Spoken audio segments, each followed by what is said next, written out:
नमस्कार साथियों, मैं सीमा गुप्ता आशीष आप सभी के बीच यूपीपीसीएस मुख्य परीक्षा से संबंधित महत्वपूर्ण चैप्टर अर्थात सामान्य हिंदी के पत्राचार से संबंधित क्लास को लेकर आई हूँ। और आज की इस क्लास में आप सभी को मैं अधिसूचना अर्थात नोटिफिकेशन से संबंधित पत्र से संबंधित हुई तमाम जानकारी आप सभी को देने वाली हूँ, जिससे परीक्षा में प्रश्न पूछे जाने की संभावना है। और आज के क्लास में साथियों, सबसे पहले मैं आपको पूर्व के प्रश्न को डिस्कस करूंगी कि अधिसूचना से संबंधित किस प्रकार के प्रश्न पूछे गए हैं। दूसरा, मैं आपको प्रारूप बताऊंगी। तीसरा, अधिसूचना से संबंधित भी तमाम महत्वपूर्ण जानकारियां बताऊंगी जो कि आप सभी को जानना जरूरी है और परीक्षा में लिखे जाने के लिए अत्यंत ही आवश्यक है। तो सबसे पहले देखिए कि अधिसूचना संबंधित क्वेश्चन कैसे पूछे जाते हैं। जब तक आपका माइंडसेट नहीं होगा कि कैसे क्वेश्चन पूछे जाने हैं, वैसे तब तक आप उसको अच्छे से तैयारी नहीं कर पाएंगे। तो आप यहाँ देख रहे हैं यूपीपीसीएस 2001 में पूछा गया है, अधिसूचना का प्रयोग कहाँ किया जाता है और इसका एक उदाहरण प्रस्तुत करें। ठीक है। दूसरा क्वेश्चन है, अधिसूचना से आप क्या समझते हैं, अधिसूचना के एक प्रारूप प्रस्तुत करें। तीसरा क्वेश्चन है, अधिसूचना को सोदाहरण परिभाषित करें। चौथा है, अधिसूचना विज्ञप्ति किसे कहते हैं, उसका एक प्रारूप तैयार करें। ध्यान से देखते जाइए। फिर पांचवा है, भारत सरकार से सूचना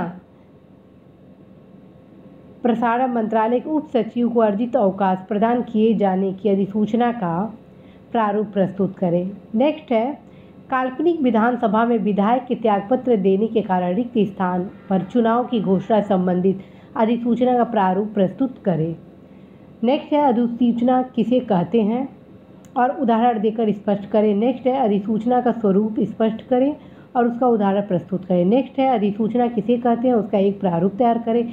नेक्स्ट है, अधिसूचना का एक प्रारूप प्रस्तुत करें। अर्थात साथियों, इसमें 3 प्रकार से प्रश्न पूछे गए हैं और इनकी तैयारियां आप लोगों को होनी जरूरी है। पहला क्वेश्चन है, अधिसूचना से संबंधित जानकारियाँ पूछी गई कि अधिसूचना किसे कहते हैं आदि। अर्थात अधिसूचना के समस्त तथ्यों की जानकारी आप सभी को होना चाहिए। ठीक है। दूसरा, अधिसूचना का प्रारूप पूछा गया है। ठीक है। अर्थात आपको पूरा ढांचा पता होना चाहिए, अधिसूचना कैसे लिखे जाते हैं। तीसरा, अधिसूचना में निश्चित विषय सामग्री उपलब्ध कराने के साथ अधिसूचना को लिखे जाने की अपेक्षा की गई है। ठीक है।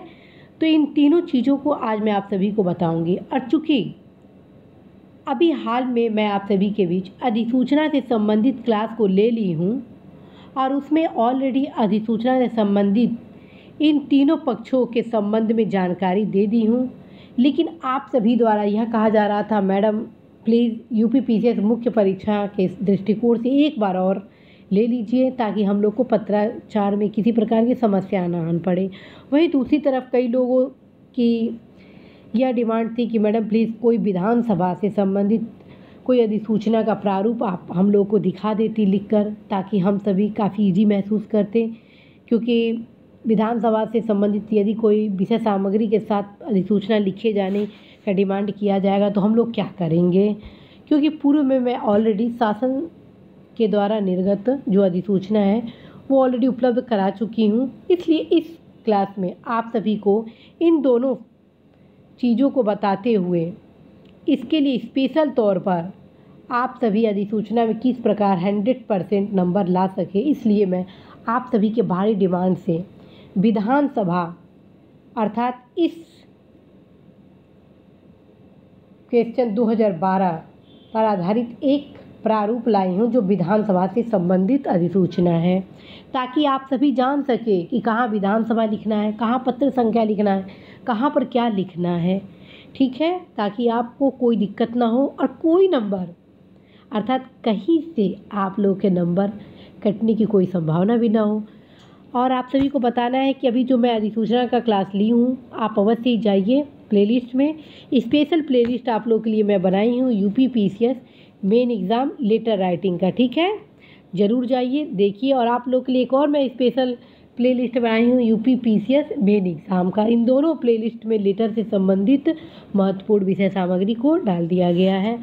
तो आइए जानते हैं महत्वपूर्ण चीज़। तो अभी आप जान लिए किस प्रकार से प्रश्न पूछे जाते हैं, अर्थात 3 प्रकार के। जितने पूर्व के क्वेश्चन थे इसके बारे में जान लिए।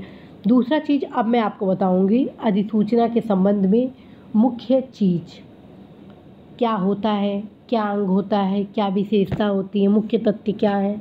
जब तक आप जानेंगे नहीं तब तक पहला पोर्शन कंप्लीट नहीं होगा। तो देखिए, भारत सरकार के नियंत्रणाधीन कार्यालय उत्तर प्रदेश सरकार के साथ साथ विभिन्न राज्य सरकार के नियंत्रणाधीन कार्यालयों द्वारा अधिसूचना पत्र निर्गत किया जाता है और अधिसूचना अत्यंत महत्वपूर्ण विषयों पर निर्गत किया जाता है, सूचनाओं के संबंध में निर्गत किया जाता है।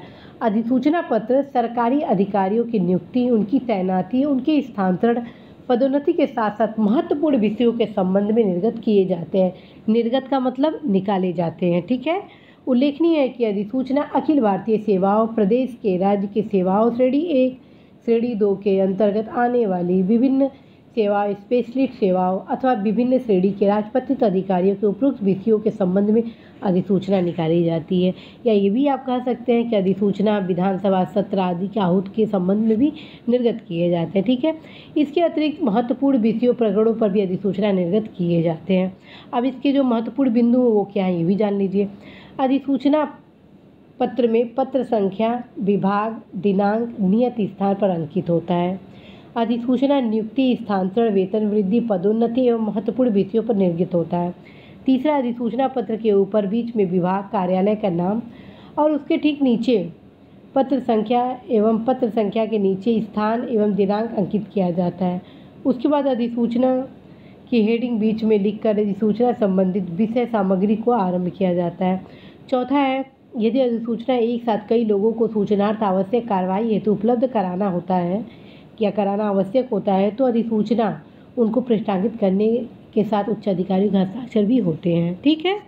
तो आप सबसे पहले जानें अधिसूचना से संबंधित किस प्रकार के प्रश्न पूछे गए। दूसरे पोर्शन में मैं आपको बताइए अधिसूचना किसे कहते हैं, किन परिस्थितियों में निर्गत किए जाते हैं। अब तीसरे पोर्शन में आप सभी को मैं प्रारूप दिखाऊंगी। ये आप देख रहे हैं पहला और ये दूसरा, ठीक है। सबसे पहले देखिए कि मैं आपको विधान परिषद सचिवालय के प्रारूप को दिखा रही हूँ, ठीक। अगर विधानसभा का आ जाता है तो विधान परिषद के जगह पे आप लिख देंगे विधान सभा, ठीक है। कहीं से कोई मिस्टेक नहीं होना चाहिए आप लोगों को। तो यहाँ पर सबसे पहले विधान परिषद सचिवालय, दूसरा उत्तर प्रदेश, फिर तीसरा संसदीय अनुभाग, ठीक है। फिर संख्या और विधान परिषद, बी प का मतलब विधान परिषद, और ये 2020 लखनऊ स्थान और दिनांक।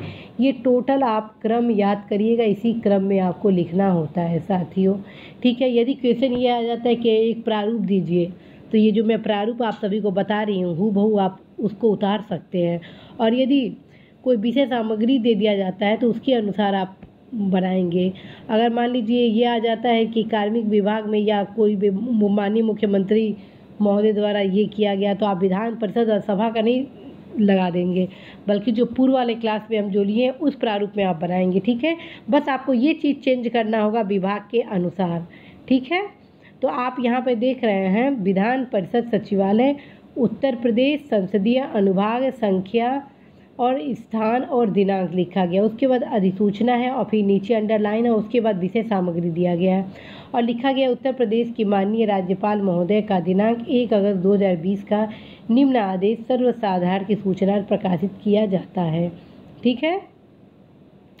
और फिर नीचे लिखा गया है भारत के संविधान के अनुच्छेद 174 के खंड 1 द्वारा प्रदत्त शक्तियों का प्रयोग करते हुए मैं क ख ग अर्थात राज्यपाल महोदय, राज्यपाल उत्तर प्रदेश इद्दत द्वारा उत्तर प्रदेश विधान परिषद के गुरुवार दिनांक, आप हमेशा आगामी डेट लिखेंगे। ये लेटर मैं उस समय तैयार की थी जब उसके पूर्व 24 सितंबर, शायद नहीं, ठीक है,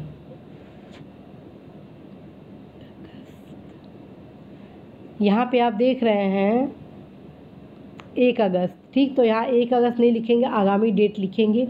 ये मैं पत्र उस समय तैयार की थी जब आप लोगों को मैं पहले बताई थी कि मैं क्लास लेने वाली हूँ, लेकिन फिर क्लास नहीं ली थी, तो वो लेटर फिर मैं आप सभी को आज इस क्लास में ले रही हूँ।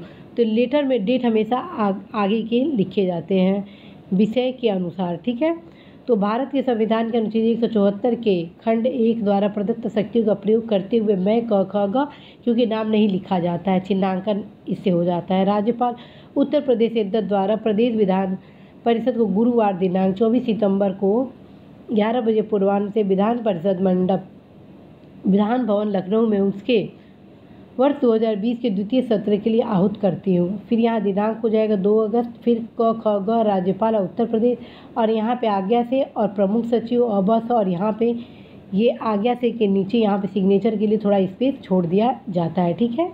अब फिर नीचे पृष्ठांकन किनको किनको करना है, ये अधिसूचना है, तो ये प्रकाशित होगा समाचार पत्र में, तो इसको देखिए संख्या, और ये यहाँ पे ये जो मेंशन किया गया है संख्या, और ये टोटल के टोटल आपका ये वाला ही संख्या होता है, ठीक है, जो यहाँ पे दिया जाता है।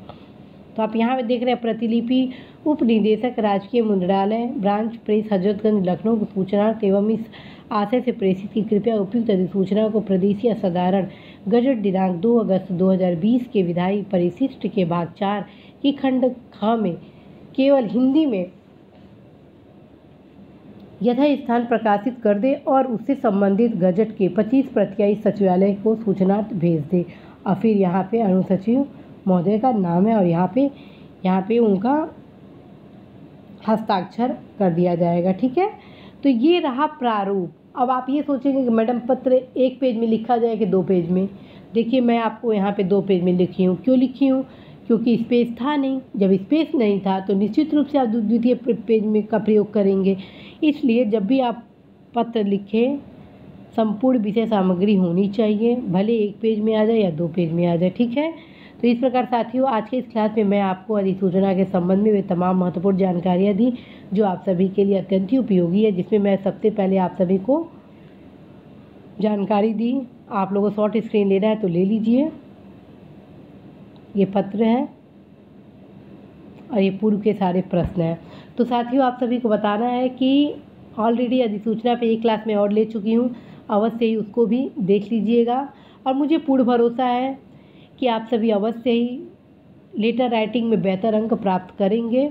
और आप सभी को मैं बता चुकी हूँ कि अन्य पत्रों का तुलनात्मक अध्ययन करने के लिए आप अवश्य ही शासनादेश.com पे जाइए और देखिए कि किस प्रकार से पत्र हैं, ठीक है। तो साथियों इसी आशा के साथ मैं विदा लेती हूँ कि आप अवश्य ही अपने लक्ष्य में सफल होंगे। नमस्कार।